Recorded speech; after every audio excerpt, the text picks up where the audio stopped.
রাজধানীর প্রধান সড়কে বেপরোয়া গতির এই যানবাহনটিকে আমরা অনুসরণ করে নাগাল পাই প্রায় 4 কিলোমিটার পর। গাড়ির সামনে ঝুলানো বড় স্টিকার। প্রতিষ্ঠানের না, পার্সোনাল গাড়ি। গাড়িতে যিনি যান উনি হলো ম্যাডাম, উনি হলো কিডনির পেশেন্ট। উনি যে কোনো সময় মারা যাবে ভাইয়া। মারা গেলে ফেলে দিবেন? হ্যাঁ, স্বাভাবিক ভাই।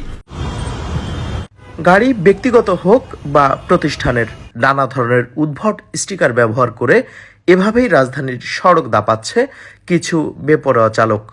রাইড শেয়ার করে অনেকেই দেখি যে সাংবাদিক লাগায়, কিন্তু তারা কি প্রকৃত সাংবাদিক কিনা এটাও আমরা জানি না।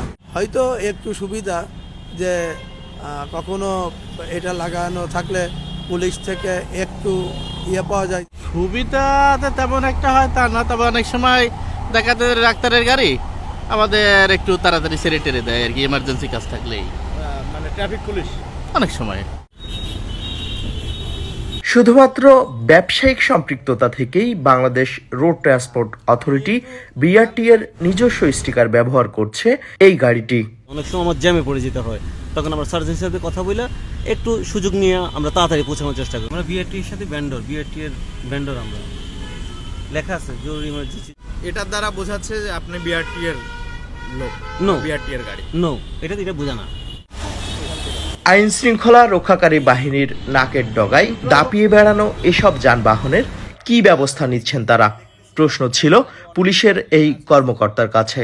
এটা মোটরযান আইনে যেহেতু আছে এবং আমাদের কমিশনার মহোদয় বলছেন যে ব্যবস্থা নিতে হবে, কন্টিনিউ রাখতে হবে, আমরা সেইভাবেই কন্টিনিউ রাখি এবং সেগুলো আইনের আওতায় থাকে এবং স্টিকার মুক্ত থাকবে এবং স্টিকার দিয়ে এক্সট্রা কোনো সুবিধা তারা পাবে না।